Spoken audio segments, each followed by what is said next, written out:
बाबा साहब अंबेडकर के श्रमिक के उत्थान से जुड़े अनेक पहलुओं को भारतीय इतिहासकारों और मजदूर वर्ग के समर्थकों ने नजरअंदाज किया है। आज तथाकथित मनुवादी, साम्यवादी मजदूरों के नेता बने हुए हैं। साम्यवादी भारत के मजदूरों को मार्क्स, लेनिन के बारे में बताते हैं, लेकिन वो कभी उन्हें बाबा साहब के बारे में बताने का कष्ट करेंगे, जबकि बाबा साहब के कई प्रयास मजदूर आंदोलन और श्रमिक वर्ग के उत्थान हेतु प्रेरणा एवं मिसाल है।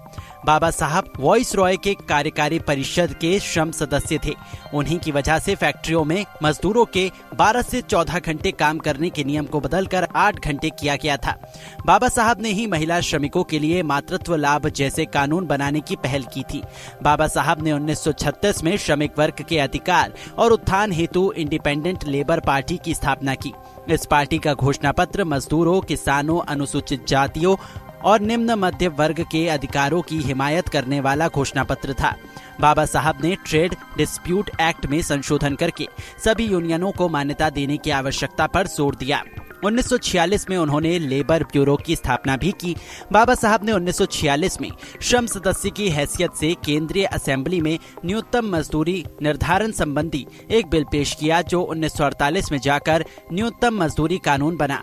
बाबा साहब पहले व्यक्ति थे जिन्होंने मजदूरों के हड़ताल करने के अधिकार को स्वतंत्रता का अधिकार माना और कहा कि मजदूरों को हड़ताल करने का अधिकार न देने का अर्थ है मजदूरों से उनकी इच्छा के विरुद्ध काम लेना और उन्हें गुलाम बना देना।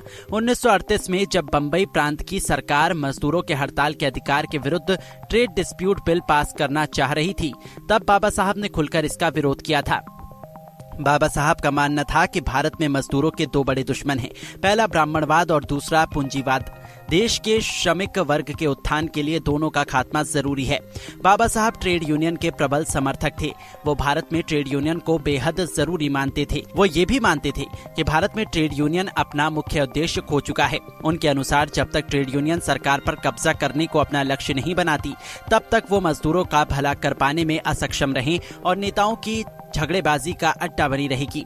बाबा साहब का मानना था कि वर्ण व्यवस्था न सिर्फ श्रम का विभाजन करती है, बल्कि श्रमिकों का भी विभाजन करती है।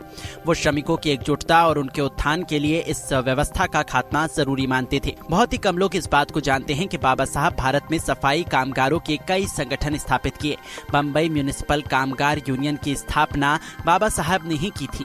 आज जरूरी है कि किसी खास विचारधारा से प्रेरित होकर मजदूर दिवस को देखने की बजाय ये देखा जाए कि भारत में मजदूरों का वास्तविक हितैषी कौन था। वो कौन था जिसने न सिर्फ उनके हक की बात की, बल्कि उसके लिए ठोस काम भी किया। इस मायने में भारत में बाबा साहब अंबेडकर के आगे कोई भी नहीं ठहरता।